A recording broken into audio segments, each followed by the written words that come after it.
جیسے جیسے پرت اٹھاتے ہیں ایک نئی کہانی نکلتی ہے. ٹھیک. تو فیکٹری تو ہے نہیں کہ جناب سانچے میں مال ڈالا اور نکل گیا. صحیح. تو حقائق جب دیکھے جاتے ہیں تو تفصیل لمبی سے لمبی ہوتی چلی جاتی ہے. ٹھیک. مشکلات بھی ہوتی ہیں. اب ایک مسئلہ آیا ہوتا ہمارے پاس. جی.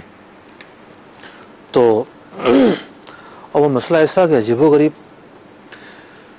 کہ اس کے اندر ابتدا جو ہے وہ مداربت بن رہی ہے، پھر بعد میں شرکت شروع ہو گئی ہے، پھر اس کے بعد کچھ اور ہو گیا ہے، اس کے بعد کچھ اور ہو گیا ہے. ٹھیک ہے نا. ٹھیک. کنڈیشن چینج ہوتی ہے. کہانی یہ ہوتی کہ جی ایک نے پیسے دینے تھے، اس نے دیے نہیں، اس نے اپنے پیسے ملائے شروع کر دیا، تو یہ شراکت تھوڑی ہوئی. ٹھیک. پھر بعد میں اس کے پیسے آئے. ٹھیک ہے. اس کے پیسے آئے تو اس نے بھی پیسے ملائے، ہم نے بھی ملائے، کام شروع کر دیا. بعد میں یہ چلا گیا، پھر واپس آ گیا، پھر چلا گیا، پھر واپس آ گیا، پھر یوں ہوا، پھر یوں ہوا، پھر یوں ہوا.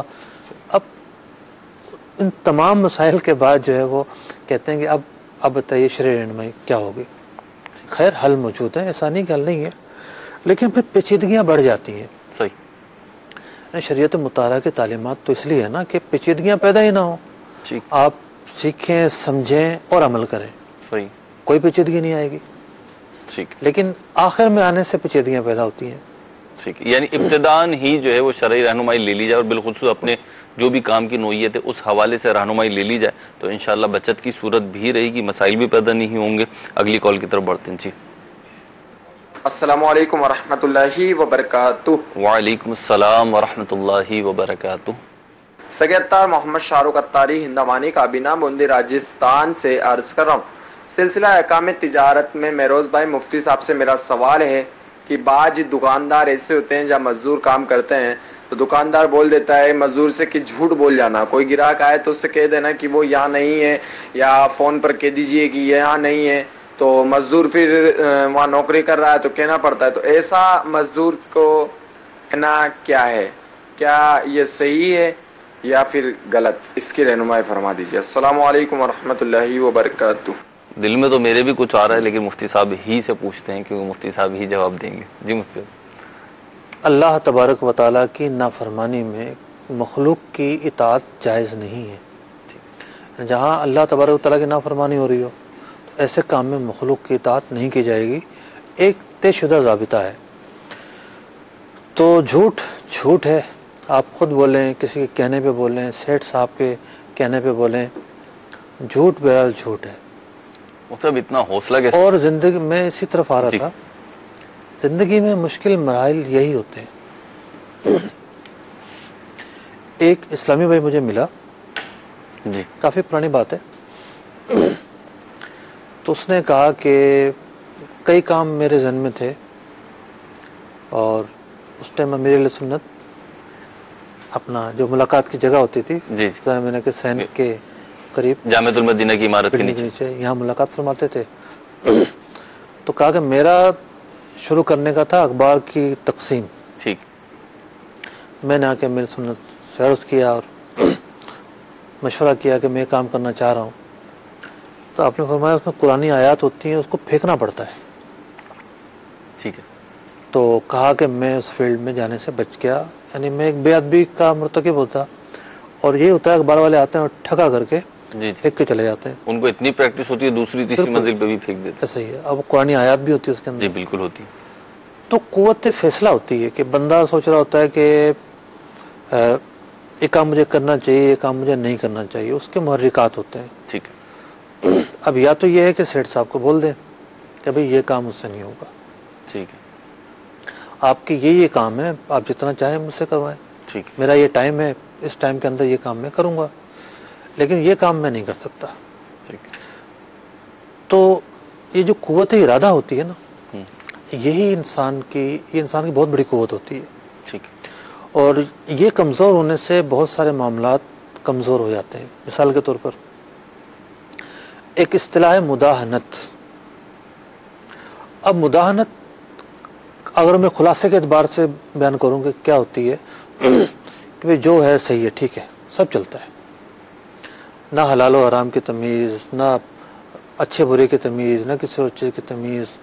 تو جب مداہنت آ جاتی ہے تو انسان جو ہے اس کے دل سے حیا بھی ایک طرح سے ختم ہو چکی ہوتی ہے کہ ویسے کام کر رہا ہوتا ہے. پھر جو ایک قوت ایمانی ہے وہ بھی کمزور ہو چکی ہوتی ہے. ٹھیک. تو اس طرح کا جو اسٹیپ وہی لے گا جس کی قوت ایمانی مضبوط ہوگی. ٹھیک ہے، مداحنت سے بچا ہوا ہوگا. مداحنت سے بچے گا وہ. ٹھیک. تو گناہ سے بچنا ہر ایک کے لیے ضروری ہے. ٹھیک. اور وہ بچنا یہ نہیں ہے کیونکہ گناہ سے بچنے میں اصل میں نفس کی کاٹ ہے. ٹھیک. خواہشات کی پیروی کو چھوڑنا ہے. اب بندہ سوچے کہ نہیں جی ذرا ماحول عجیب سا ہو جائے گا، مشکل ہو جائے گی. ایسا نہیں ہوتا کہ سیٹ بولے کہ اگلے دن نوکری سے فارغ ہو. ایسا ہر جگہ نہیں ہوتا. اور اگر کتنے ایسے شعبے ہیں جہاں نماز پڑھنے کی اجازت نہیں ہوگی. جی بعض جگہ ممکن ہے ایسا. اس طرح کے لوگ سوالات پوچھتے ہیں جی کہ جی خاص طور پر بیرون ملک میں پوچھتے ہیں جی. کہ یہاں مسائل ایسے ہیں کہ نماز پڑھنے کی اجازت نہیں ہے. ٹھیک. تو جناب ایسی ڈیوٹی کیسے جائز ہو سکتی ہے صحیح. کہ جو ایک فرض ہے اس سے روکتی ہو. جی. تو یہاں بندے کے سامنے چوائس ہوتی ہے کہ وہ کیا فیصلہ کرتا ہے ٹھیک. اور کس طرف وہ چلتا ہے. ٹھیک. اب وہ جہاں چلے گا اس کا جو ہے وہ کیا کرایا خود ہی بھگتے گا. جی. ایسا تو نہیں ہو سکتا کہ ایک آدمی غلط کرے اور صحیح نتیجہ پائے. اگر غلط کرے گا تو غلط نتیجہ پائے گا. ٹھیک ہے. مطلب ویسے مارکیٹ میں ایک چیز دیکھی وہ میں سمجھتا ہوں یہاں پہ عرض کر دوں ان کی جی. جو ترغیب بھی ہو جائے گی کہ مارکیٹ میں دیکھا کہ جو 2-4 امپلائیز ہیں نا اور ایک آدھ یا دو اس میں سے ایسے جو جھوٹ نہیں بولتے اور نمازی ہیں، اس طرح کا مذہبی ایک ذہن ہے ان کا، اور انہوں نے ایک آدھ دفعہ کہہ دیا کہ نہیں بھائی ہم آپ کا یہ کام نہیں کریں گے. جو جیسے آپ نے فرمایا نا کہ اسے بتا دے کہ یہ کام میں نہیں کروں گا، باقی جو ڈیوٹی آپ بولو میں کروں گا. تو پھر وہ سیٹ ہو یا کوئی بھی ہو پھر وہ اس سے بولتا بھی نہیں ہے، پھر وہ دوسرا بندہ ڈھونڈتا ہے کہ جو یہ کام کر دے گا. تو بہرحال وہ ڈھونڈنا بھی نہیں چاہیے، اسے وہ کروانا ایک الگ میٹر ہے جو بھی اس کا شریعت کا حکم، لیکن یہ بچ جاتا ہے. یہ جب بولے گا تو پھر یہ بچ جاتا ہے. اصل میں یہ معاملہ بڑا نازک ہے. جی. معاف کیجیے گا. یعنی یہ ٹاپک اتنا یوں سمجھے کہ ہاٹ ٹاپک ہے جی. کہ ہزاروں مسلمان اس مسئلے میں اذیت کا شکار ہے. ٹھیک. سیٹ صاحب نے بولنا ہے کہ تم نے جو ہے نا جعلی کھاتے بنانے ہیں. ٹھیک. سیٹ صاحب نے بولنا ہے کہ جناب تم نے جعلی انوائسز بنانی ہے. سیٹ صاحب نے بولنا ہے کہ تم نے جناب ٹیکس کے یہ معاملات چھپانے ہیں. ٹھیک. سیٹ صاحب نے بولنا ہے کہ پارٹی کو جا کے یوں کرنا ہے، یوں بولنا ہے، یوں کرنا ہے. پھر یہ معاملات ترقی پاتے جاتے ہیں. ٹھیک. دھوکے دہی کی صورتیں بنتی ہیں. پتہ ہے کہ جناب یہ چیز ہے، اس کی کوئی وارنٹی نہیں ہے. ٹھیک. ایسا جناب گاہک کو بلا پسلا کر تیار کرنے کا ذہن دیا جاتا ہے. وارنٹی تک بازو کا ظاہر کر دی جاتی ہے، گاہک آتا ہے تو کچھ بھی نہیں ملتا. تو یوں سیٹ صاحب کے کہنے پر لوگ بہت ذہنی دباؤ کا شکار ہوتے ہیں. ٹھیک. ذہنی دباؤ سے نکلنے کا ایک ہی طریقہ ہے، اللہ تبارک و تعالیٰ پر توکل مضبوط کریں. ٹھیک. اور جو اچھائی ہے اس کی اہمیت آپ کے مد نظر ہونی چاہیے، برائی کی جو مذمت ہے وہ آپ کے مد نظر ہونی چاہیے. اسی تناظر میں آپ فیصلہ کر پائیں گے اور قوت ایمانی اسی وقت پیدا ہو پائے گی. اچھا قوت ایمانی جو ہے اس کے لیے صحبت بڑی ضروری ہے. ٹھیک. یعنی انوائرمنٹ صحبت کی مختلف اقسام ہیں. مثال کے طور پر ایک آدمی ہے جو نمازیں پڑھتا ہے مکمل طریقے سے، دینی کتب کا مطالعہ کرتا ہے. اس مطالعے کی برکت سے اس کی قوت ایمانی مضبوط ہے. یعنی اس کی جو صحبت ہے کتابوں میں گزر رہی ہے. ٹھیک.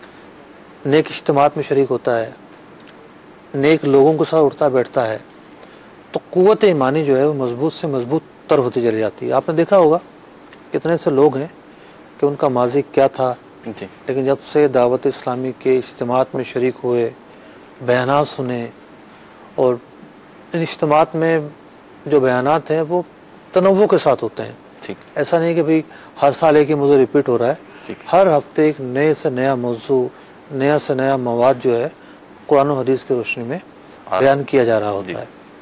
تو کتنے سے لوگ ہیں جو آتے ہیں، سنتے ہیں، پلٹتے ہیں. جی. تو اصل میں جو صحبت ہے وہ بڑی ہی اہم چیز ہے. ٹھیک ہے. اور ہم نے اگر ہم قدیم زمانے کی طرف نظر کریں جی تو لوگ بزرگان دین کی صحبت میں آتے تھے اور بدلتے تھے. ٹھیک ہے. تو صحبت میں آ کے ایک ماحول چینج ہوتا ہے. صحیح. بندہ وہ سوچ رہا ہوتا ہے یہ کام میں کبھی نہیں کر سکوں گا، لیکن اس کے بعد وہ کام فوراً ہو جاتا ہے. وہ اسٹیپ لیتا ہے، ٹھیک. وہ اسٹینڈ لیتا ہے، اور اس کی جو قوت ایمانی ہے وہ بیدار ہوتی ہے، مضبوط حوصلہ بھی بڑھتا. جی ٹھیک ہے. کافی تفصیلی جو ہے مفتی صاحب نے جواب ارشاد فرمایا، اور یہ صرف شاہ رخ بھائی آپ کے لیے نہیں، دیگر بھی جو جیسے مفتی صاحب نے فرمایا بھی اس قسم کے افراد ہیں اس قسم کے معاملات میں، وہ بھی ان سے رہنمائی لے سکتے ہیں۔ اگلی کال کی طرف بڑھتے ہیں۔ حضور میرا نام منور اتاری ہے اور میں پنجاب پولیس سے تعلق رکھتا ہوں۔ پرندے پالنا، طوطے اور کبوتر وغیرہ فینسی جو ہوتے ہیں تو یہ میرا شوق بھی ہے، اور جب ان کی بریڈ یعنی ان کے بچے وغیرہ نکلتے ہیں تو وہ بیچ بھی دیتا ہوں۔ اس میں جب میں اپنے پرندہ یا جوڑے بیچتا ہوں، کسی کو گاہک کو دکھاتا ہوں، تو کیا یہ اس کو بتاؤں کہ نر میں فالٹ ہے، یا بعض اوقات پرندے میں جو ماں ہوتی ہے اس میں فالٹ ہوتا ہے کہ وہ انڈے تو دیتی ہے اور بیٹھتی بھی ہے لیکن بچوں کو پالتی نہیں ہے، فیڈ صحیح طریقے سے نہیں کراتی ہے، تو گاہک کو جب بیچوں گا تو یہ کیا بتانا میرے لیے ضروری ہے؟ کہیں ایسا تو نہیں کہ مطلب اگر میں نہ بتاؤں تو اس میں یہ کہ اپنے پرندے کا عیب چھپا